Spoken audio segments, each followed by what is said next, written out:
Hey everybody, I just got back from watching Indiana Jones and the Dial of Destiny, and here are my thoughts. All in all, I liked the movie. I thought it was a lot of fun. I thought it was a good adventure movie.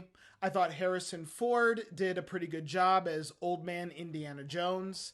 And I like that they emphasized a little bit that he is an old man at the beginning, and then he, of course, went on a, you know, swashbuckling, globe-trotting adventure, as one would expect him to.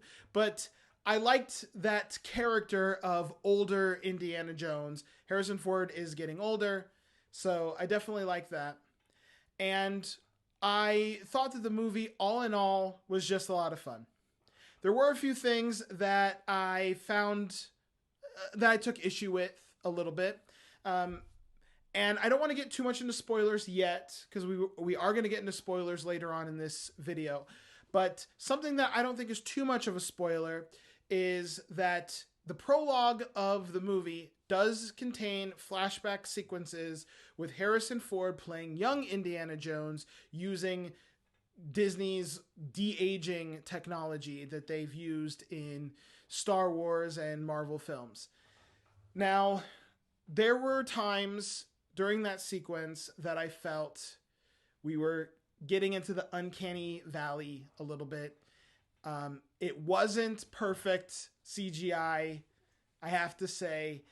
It was also weird hearing old Harrison Ford's voice coming out of young Harrison Ford's face. It took me out of it a little bit. I think that entire sequence just felt a little tiny bit cringy. However, for what the technology is capable of doing, I thought it was fine, right? I actually really liked that sequence as a whole. I thought it was well written. It established some of the relationships between characters, and I liked that we had it. I enjoyed the sequence, I enjoyed the action of it. I just feel that 10 years from now, we're going to look back and we're going to see how dated this movie is going to feel just because of that prologue section with the de aging technology. All right. Now, I don't think any of that was too spoilery, but now we're going to get into things where we're digging into the plot of the movie, and it's going to touch on some spoilers, so this is your warning. All right. So, the general plot of this movie is that there is a Nazi who wants to steal the Dial of Archimedes, which will allow him to travel back in time. And he wants to go back to 1939 so he can help the Nazis win World War II and thus have the Nazis take over the world. And Indiana Jones needs to stop this from happening. Sounds pretty simple. Sounds like a great plot for an Indiana Jones movie, if you ask me. But I'm going to go into some of the things that I felt didn't really work if you stop and think about it. Well, one, along this adventure, Indiana Jones is traveling with his goddaughter, Helena. Helena is the daughter of his best friend that we met in the prologue, and his friend had passed away, and Indiana Jones was essentially absent from her life, even though he was supposed to be her father figure. Well, Helena had since turned to a life of crime and now steals ancient artifacts to sell them for profit. So basically, she is like every other villain in an Indiana Jones movie, stealing ancient artifacts for her own personal gain. Okay? But yet, Indiana Jones essentially is helping her throughout the entire movie while at the same time criticizing her like for being a bad guy and essentially saying, this stuff belongs in a museum, and telling her you shouldn't be stealing it and selling it for your own personal gain. All the meanwhile, she keeps leaving him to get killed and ditching him and just trying to get him killed throughout the course of the movie. But yet, because he cares about her, he keeps following her and he keeps reluctantly helping her, even though her end goals are committing crimes. Now, again, he doesn't want her to commit crimes. He wants to take back this dial and put it in a museum or do whatever with it. But I don't actually believe that's what he wants, because it turns out Indiana Jones has had this dial for like the last 30 years. And where was it? Was it in a museum? No, it wasn't in a museum. It was in his locker at the university that he teaches at, right? So he had it this whole time. It never went into a museum. He just kept it for himself. After he had essentially stole it from the Nazis. It didn't belong to him. It didn't belong to the Nazis either. It was discovered and it was collected by the Nazis, and he stole it from them. So it's not like it really belonged to him. Like, he should have put it in a museum a long time ago, but he didn't, right? So I don't know what he's planning on doing. I don't know why he thinks that he deserves to have it more than Helena, but essentially, you know, Indiana Jones is more altruistic and he loves history, and she's in it for personal gain, and that's the difference between them. Okay, so that's one issue that I sort of have with the movie, but that's not my biggest issue. My biggest issue that I have with this movie is the fact that by the end of this movie, Indiana Jones does not save the day. He does not stop the Nazis from taking over the world. Everything just sort of works itself out, and he is completely irrelevant. He's completely irrelevant to the events that come to pass. Okay? Let me explain. These Nazis want the dial. They have no idea where the dial is, the dial of Archimedes that can allow them to go back in time. Well, it turns out Indiana Jones had it this whole time, and it was safely locked away in his locker at his work. Okay? Well, Helena comes, and Helena's like, hey, remember my dad? He was like obsessed over this dial thing. Well, I'd like it. I'd like to get it. Let's go get it. Let's find where it is. And and Indiana Jones is like, oh, I got it right here. And he just gives it to her. Now, meanwhile, the Nazis know that she's looking for this dial. They don't know where it is, but they're following her. And she leads them right to Indiana Jones and right to the dial. Okay? So now they know where it is, and they know that Helena has it. Helena escapes while locking Indiana Jones with the Nazis after the Nazis had just murdered a bunch of people working at the college, at the university. And so presumably she's just leaving her godfather to be killed. But he escapes because he's Indiana Jones, and he follows her to Tangier, where she is trying to hold an auction to sell this thing because she thinks it's worth $1, right? Why does it need to be this? Why does it need to be the object that her father obsessed over, that he and Indiana Jones had stolen from the Nazis together many years before? I don't know why it has to be that. She could steal anything and sell it, but that's what she wants, so that's what she has. That's what she gets. And the Nazis follow her to Tangier, and Indiana Jones follows her, and there's another, altercation there, right? And then eventually the Nazis end up with the Dial of Archimedes. Okay. But it's not the entire Dial of Archimedes. It's only half of it. So it's useless to them. Okay?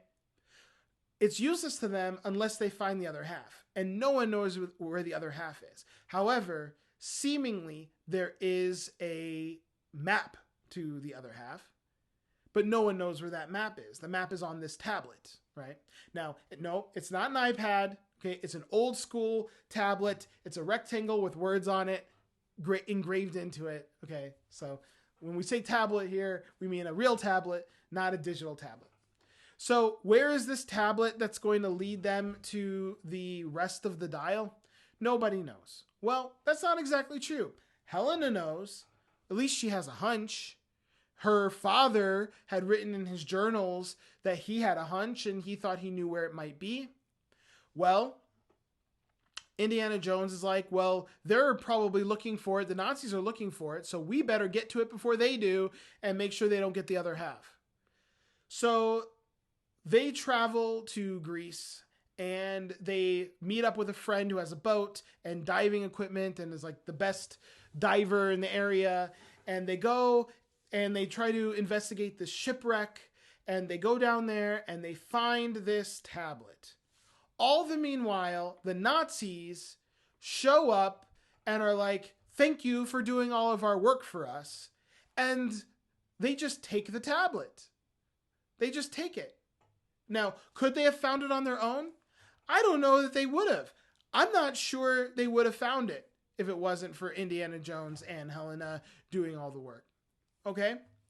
So, they kidnap Indiana Jones and Helena and they bring them back and they try to read this tablet, but it turns out the tablet is written in code. And it's a code that the Nazis don't know. But guess who does know the code? Indiana Jones and Helena both know this code. Well, anyways, the Nazis are like, read it for us. And Indiana Jones is like, no. So they kill Indiana Jones's friend. His friend is dead now. And then Helena's like, I'll read it to you. And she goes, I'm not down for noble sacrificing my life. I'm just going to read it to you and give me $100,000 and I'll tell you what the map says. And so deal. And, so she reads it to them and she tells them the code. But the entire time she meant to betray them. She had a stick of dynamite and she was going to blow up the ship and they were going to try to escape. So why did she actually read the real code to them? I don't know. But she read it word for word. She said that she did. She read it to them even though she was going to betray them anyway. And they light the dynamite, they throw it, they escape off the boat, and they get into another boat and they take off. With the tablet, by the way. But the bad guys they already were told what it said, so they have the information they need. Or do they? Okay. Because Helena says, oh, don't worry. They're not going, even though I read to them what the tablet says, they're not going to find, it said that the other half is located in the tomb of Archimedes. So they need to find Archimedes' tomb, but no one knows where Archimedes' tomb is. Well, the tablet said where it is, but Helena says there's more to it. It's not so easy. How does she know? Well, they know that there's more to it because the tablet is heavier than it should be. And the tablet's made of wax and wood, but why is it so heavy? So she just presumes there's more to it. Does she know for real there's more to it? No, not yet. But Indiana Jones takes out a lighter, lights the wax, and burns it off, and it reveals a golden tablet inside of this tablet of wood and wax. And that golden tablet tells them where the tomb of Archimedes is. So, meanwhile, they jump on this boat and they're going. The bad guys aren't dead, right? The dynamite was really just a distraction. The bad guys immediately, run out. When they run out, they get on another boat and they take off. The bad guys are looking at them with binoculars. Well, they just follow them. So they don't know where to go. But Helena knows where to go, and they're like, oh, and Indiana Jones know, and they're like, we're going to go to Sicily. And then the bad guys are like, oh, they're not going east where the tablet said, they're going to the west. Let's follow them. And they follow them to Sicily. And when they get to Sicily, this whole time, Helena has a little sidekick who's like a pickpocket, and they kidnap him, and they ask him, well, we found you, but we don't know where this tomb is. Tell us where the tomb is. And he tells them it's in this cave. Okay. Meanwhile, Indiana Jones is like, yeah, the boy got kidnapped, but let's just continue on with our mission and go find the tomb of Archimedes, because most likely they're going to get him to talk. And if they get him to talk, they'll know where to go. So we got to get there before they do. And they're not going to hurt him because they need him, because he has information that they need. Okay. So, which, by the way, I mean, who's to say they weren't going to get the information they needed from him and then kill him? But they're like, oh, he'll be fine. He's a smart boy. He'll be fine. Well, they go into this cave. But it's not so simple. Because the boy knew that they needed to go into this cave, but the boy didn't know how to find the tomb once they got into the cave. It turns out there was a riddle about whispers become hurricanes, and they realize they're going to go to the place in the cave where the echo is the loudest, and they find that, and then they see that there's some light shining from the ceiling in the shape of a crescent, and they realize that on the part of the tablet, the gold part that was hidden that the Nazis didn't see, is the shape of a moon. So it looks just like that. That must mean there's something up there. So then they climb up the wall and they go into the secret passage. Okay. Nazis follow behind. They have no idea where to go. They're just following like the footprints. And they see, oh, look, they went up there. You could see on the wall that like they were climbing up there. So let's just track them. Okay. Would they have ever found that on their own? Maybe not, right? These are riddles that Indiana Jones can solve, right? But the Nazis might not have figured it out. Okay, so what happens when they go up into the secret chamber? Well, the tomb isn't there. Instead, they enter a room and there's a foul smell, and Helena starts coughing. Okay, it turns out this room is filled with methane gas, and they see the dead bodies from all the people that got that far before and then died in the room with methane gas. But sorry, I keep saying Harrison Ford. But Indiana Jones remembers something from the tablet that says the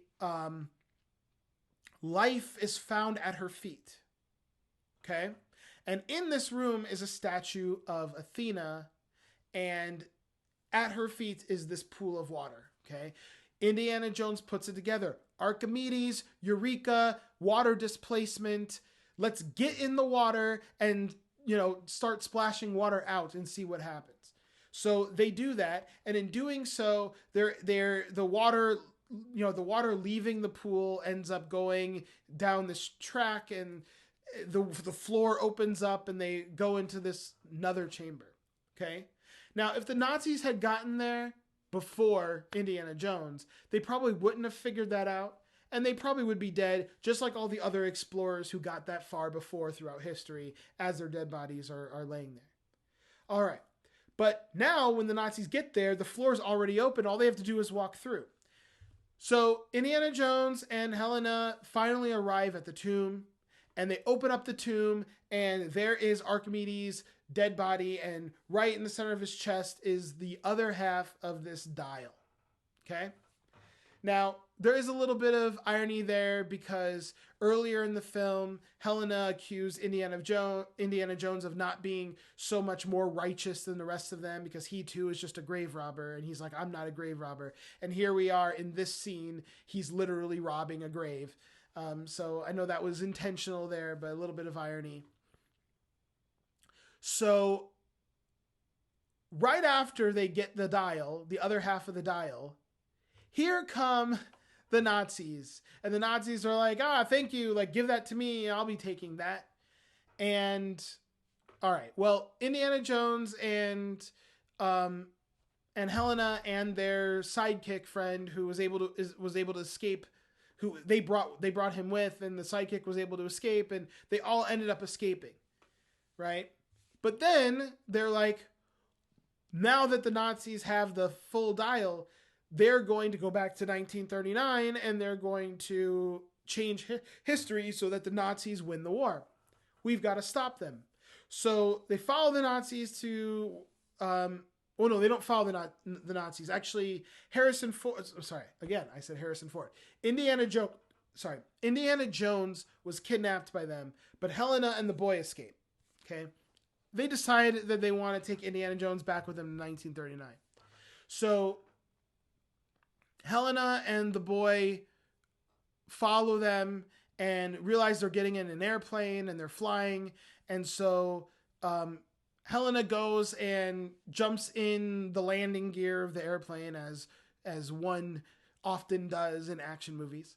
While the boy, who has never flown an airplane before, but earlier in the film was pretending to fly an airplane and talked about airplanes like he was a fan of aviation, hot wires an airplane that he finds there on the airfield and just takes off in it and flies it without any problems. Okay, now that bothered me also.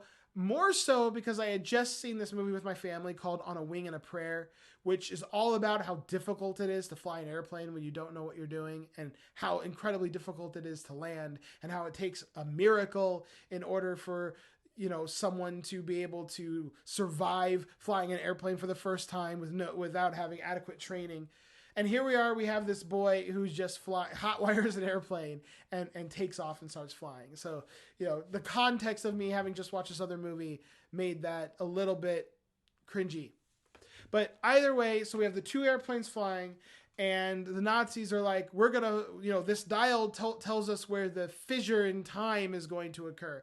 And if we go to these coordinates, there's a storm, and we're going to fly through it, and then we're going to end up in 1939.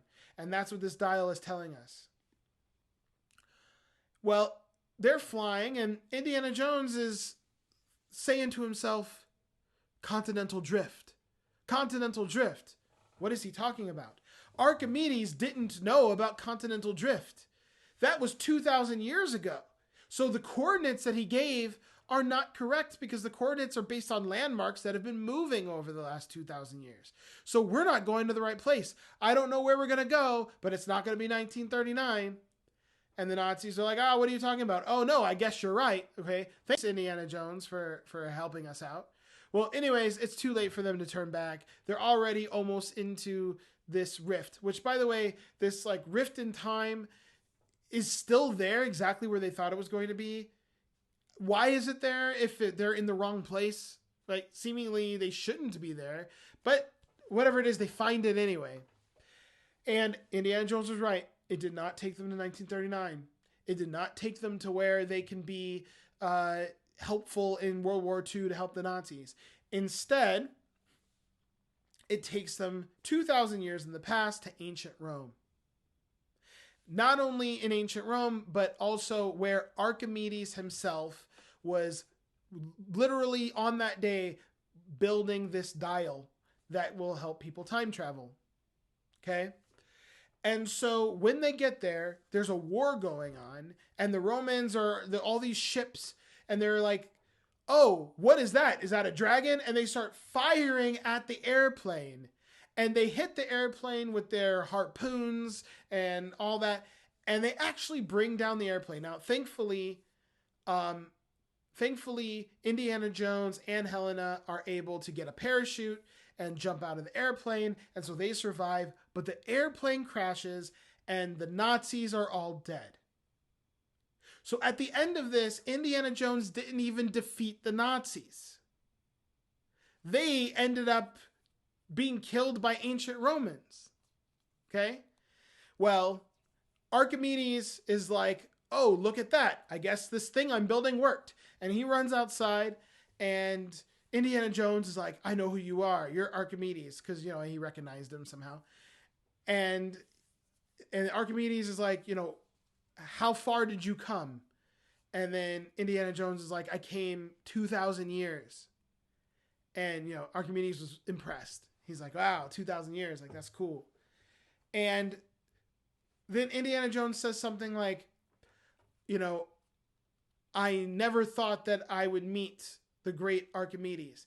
And Archimedes is like, you were always destined to meet me. And he shows him the dial. And they realize that this dial was never going to take anybody to know 1939. The dial was specifically designed to take people back to that moment. Okay?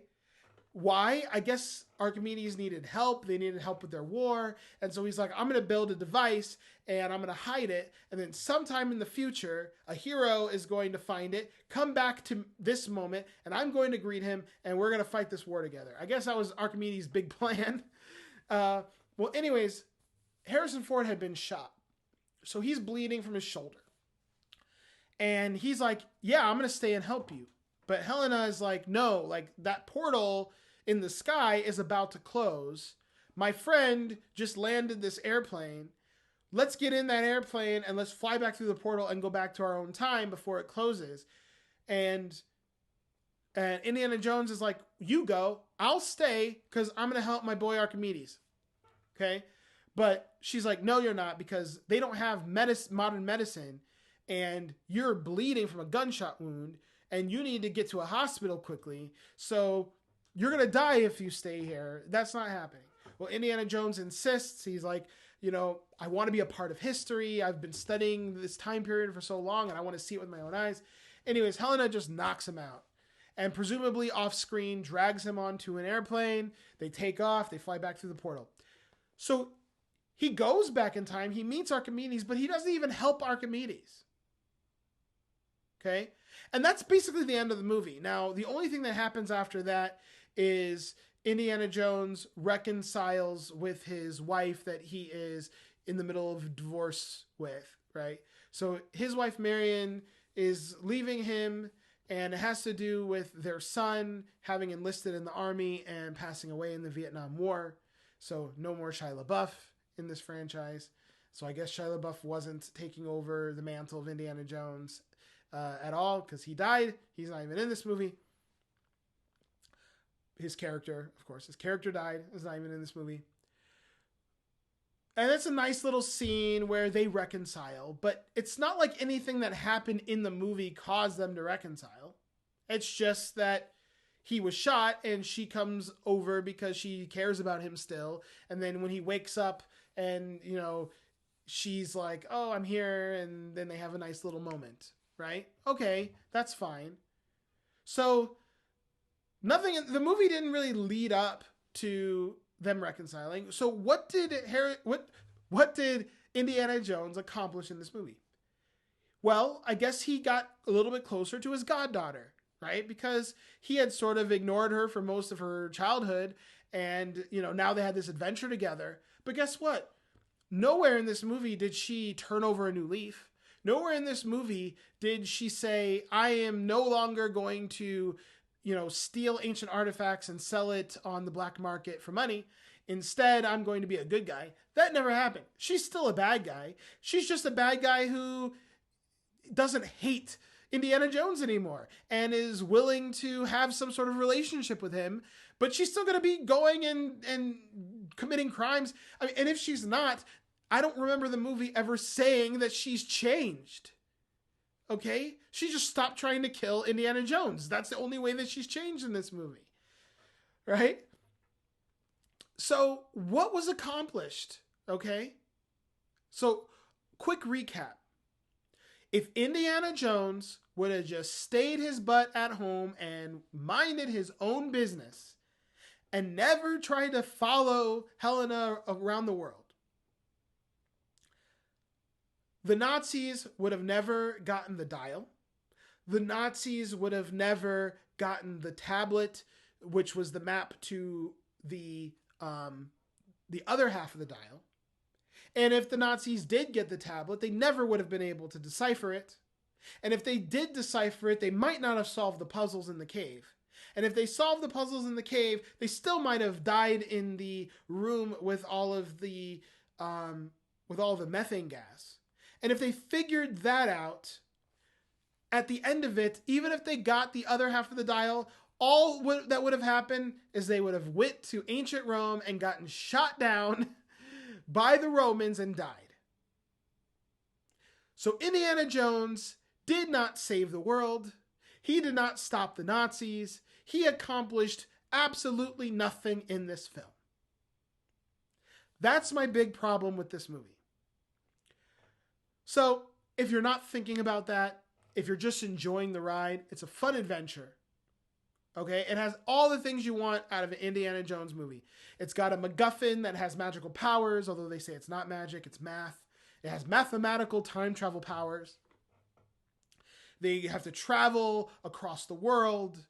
You got the map graphic where you see where they're going. They've got to solve clues. They've got to decipher codes. They got to complete puzzles. And it has all of that. It has all of what you want out of Indiana Jones. Plus, you get to see Harrison Ford with his old man self going out there one last time as Indiana Jones, showing that he still got it. And all of that was pretty decent.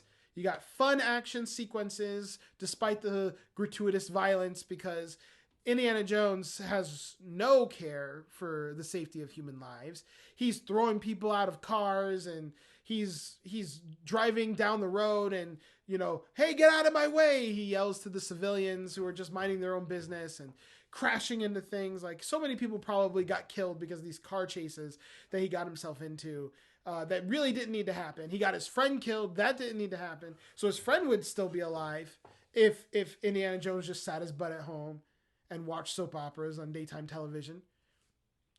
Nothing bad would have happened if Indiana Jones just stayed home. So, I don't know, right? But all in all, I did enjoy the movie. I had a good time watching it. I recommend it to watch if you're a fan of Indiana Jones.